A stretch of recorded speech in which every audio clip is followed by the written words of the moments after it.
S'il y avait bien un animé pour lequel l'annonce d'une suite était sans espoir, on pensait forcément à Classroom of the Elite. Mais il y a 7 mois, l'impensable fut annoncé, Ayano Koji allait revenir sur nos écrans pour une deuxième et même une troisième saison. Évidemment les haters criaient déjà au flop, les fans à la masterclass et les sceptiques comme moi étaient évidemment dubitatifs à la vue du premier trailer. Puis finalement, malgré quelques défauts, j'ai beaucoup trop kiffé cette saison 2 et on va donc en discuter ensemble aujourd'hui. Yo les soldats, c'est Alka du bâton d'animation et on se retrouve aujourd'hui pour ma review de la saison 2 de la classe d'élite.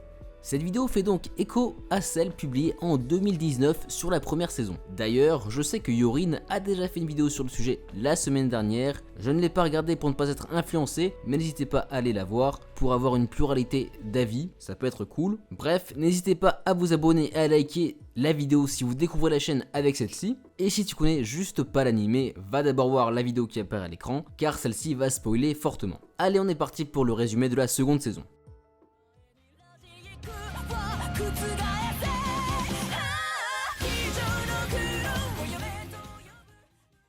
La première saison nous avait laissé sur la victoire de la seconde D à l'examen de l'île déserte grâce à Ayano Koji. Suite à ça, une nouvelle épreuve se met en place sur le bateau et Ayano Koji est désigné comme VIP. En gros, durant cette épreuve, toutes les classes sont mélangées en plusieurs groupes et personne ne doit débusquer les VIP. Le groupe galère à trouver le VIP, ce qui profite évidemment à notre héros. Ayano Koji, en observant ses camarades, se rend compte que Karuizawa est devenu la cible d'un trio de jeunes filles. L'examen spécial est sur le point de toucher à sa fin, et le groupe d'Ayano Koji est toujours au point mort concernant la désignation du VIP. Mais Ayano Koji cherche à régler rapidement le problème de harcèlement subi par Karuizawa. Enfin, il ne souhaite pas régler ça par gaieté de cœur, évidemment. Bref, il met alors une big pression aux harceleuses qui profitaient du fait que Karuizawa était une ancienne harcelée, et de fait, Ayano Koji prouve à Karuizawa qu'elle pourra compter sur lui pour la protéger à condition qu'elle exécute ses ordres. Une alliance forte se tisse alors, et Ayano Koji commence à éveiller les soupçons de Onami Ichinose, nouveau personnage qui risque d'être important par la suite. Bref, l'examen spécial sur la croisière se termine, les élèves se préparent déjà à une nouvelle épreuve un peu plus ludique, une fête sportive mélangeant toutes les promotions, avec des points à perdre ou à gagner. Avec une nouvelle alliée au sein de la classe D, Ayano Koji prépare la fête sportive en expliquant à Karuizawa et Orikita qu'un traître empêchera le succès de la classe D. En plus du niveau moyen de la classe D en termes de sport, ce nouvel examen est vraiment difficile à réussir, d'autant plus avec tous les coups bas, soigneusement préparés par Yuen pour arriver à ses fins. Par la suite, le Big Sudo s'embrouille avec la classe qui n'est pas à sa hauteur sportivement parlant selon lui, et donc Orikita Suzune met sa fierté de côté pour lui courir après, et se décide d'aller convaincre Sudo de reprendre la compétition sportive. Kitoyaka, lui, continue à mettre en place ses pions et à révéler subtilement la traîtrise de Kushida, cette grosse folle. Un soir, Orikita s'embrouille avec Ryuan et Kushida. En parallèle de ça, son frère semble accorder pas mal d'intérêt envers sa sœur d'un coup. À la fin de la fête sportive, on a un climax assez intéressant avec Ayano Koji qui impressionne plusieurs de ses camarades lors de sa course hyper stylé contre Manabu Orikita. Lui qui voulait toujours rester discret et moyen se fait de plus en plus remarquer par ses alliés, comme ses pires ennemis, qui cherchent à débusquer celui qui tire les ficelles dans l'ombre de la seconde D. En gros, Ayano Koji commence à faire parler de lui, et les gens commencent à le soupçonner. La classe se prépare alors au Paper Shuffle et organise les révisions pour que personne ne soit expulsé. Mais Ayano Koji se méfie du comportement de Kushida après avoir appris sa traîtrise. Car oui, cette malade de Kushida veut absolument têche de l'école Orikita et par la même occasion Ayano Koji. Du coup, ils font tous les trois un pari. Mais Ayano Koji comme Orikita ont plus d'un tour dans leur sac et arrivent à niquer la folle. A noter bien sûr que Karuizawa voit ses sentiments pour Ayano Koji amplifiés au fur et à mesure des épisodes. Le Paper Shuffle terminé, aucun élève n'a été expulsé. Tout semble être bien qui finit bien, mais voilà que les élèves de la seconde C commencent à épier ceux de la seconde D afin de trouver leur meneur. Dans cette situation, Ayano Koji ne sait pas vraiment quoi faire. Il croise d'ailleurs Iori Shina dans une discussion absolument lunaire à la bibliothèque, mais qui ne reste pas moins hyper intrigante et intéressante. Il reçoit donc ensuite une visite des plus inattendues.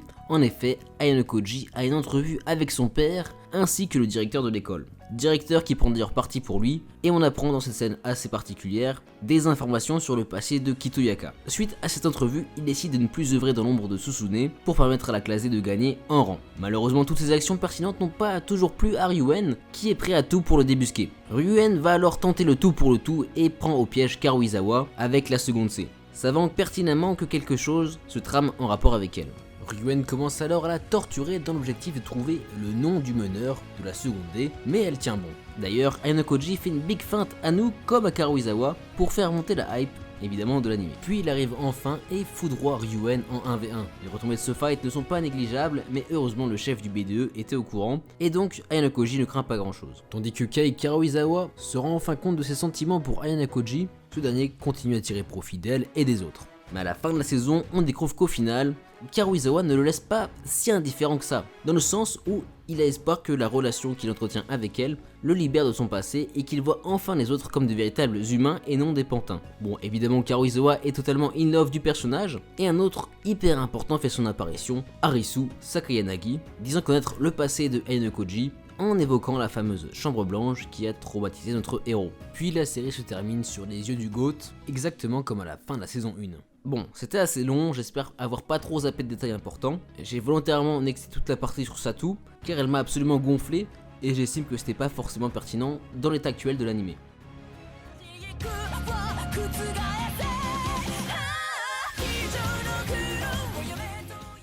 Le résumé a pu vous paraître un peu long, mais il fut indispensable pour qu'on ait tous les mêmes bases et que vous puissiez écouter ma critique paisiblement. Comme dit dans l'intro, j'ai kiffé la saison malgré ses quelques points négatifs. Bon, faut dire quand même dans cet été, je regardais quasiment aucun animé en simulcast à part celui-ci, ce qui est vraiment rare. J'ai pas repris Made in Abyss, n'ayant pas vu les films, et Licorice Recoil était sympa, mais je suis qu'à l'épisode 4 encore aujourd'hui. Faut donc critiquer The 100, qui a donc pris tout le monopole de mon visionnage de séries ou d'animés, et donc je suis complètement largué en termes d'anime en ce moment. Bref, commençons donc avec ma critique, avec le point le plus important à mon sens, la hype.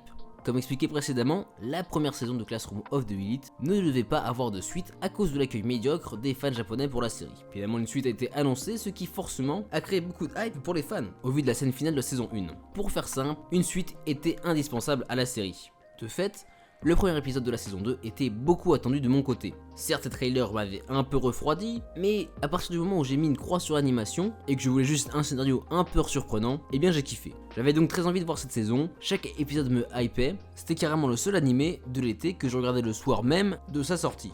Et apparemment, j'étais pas le seul à être hyper hypé. Chaque commentaire sur Crunchyroll était révélateur, tout le monde attendait l'épisode prochain. C'est d'ailleurs assez marrant, car les commentaires parlaient finalement très peu de l'épisode en lui-même, mais plutôt du prochain qui allait arriver. Donc le terme de hype est justifié. Les cliffhangers étaient poignants, l'intrigue me poussait à voir la suite, bref, j'étais toujours mis en haleine. D'ailleurs, dès l'épisode 1 et dès les premières minutes, on veut créer de la hype autour de Ayano Koji, et toute cette saison, on essaie de comprendre quel est le plan du héros. Pourquoi il décide de plus pousser la classe vers le haut, quel est son passé, pourquoi cherche-t-il forcément à aider Karuizawa. Bref, tous ces questionnements viennent nous titiller et fidèlement on veut en savoir plus sur le scénario. Moi j'ai ressenti comme ça, j'imagine que certains n'ont pas été surpris une seule fois par le scénario, il est vrai que des fois c'est prévisible, mais personnellement ça me suffit et ça m'a vraiment fait kiffer.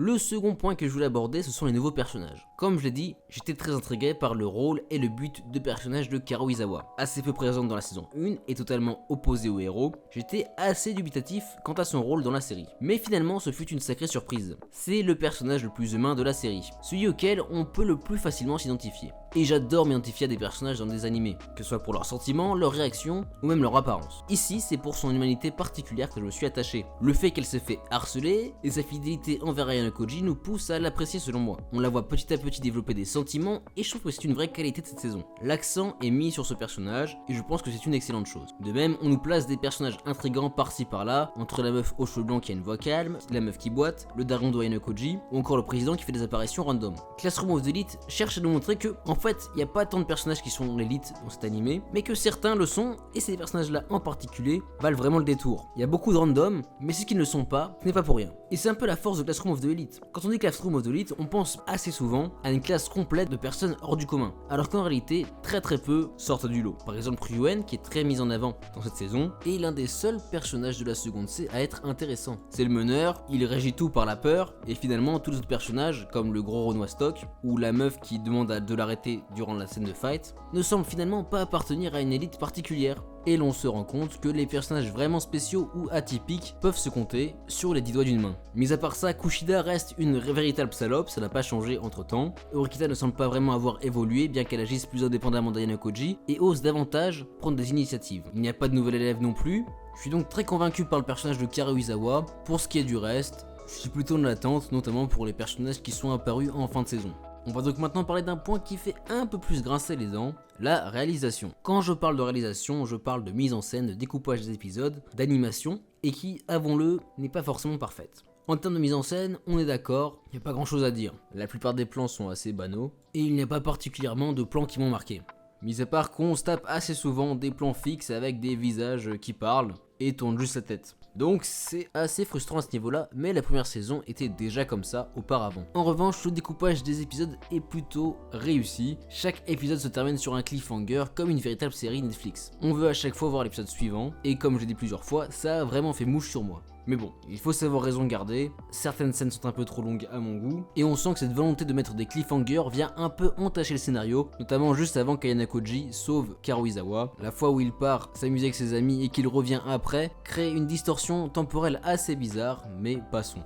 Et quant à l'animation, évidemment là ça fait grincer des dents. C'est banal au possible, certes les car design restent beaux mais c'est différent de l'animation. Et heureusement que j'ai regardé tout l'animé sur mon téléphone et pas sur grand écran. Ce n'est pas saccadé mais en tout cas ça ne casse pas trois pattes à un canard. Et avouons-le, le dernier fight de l'animé est assez particulier.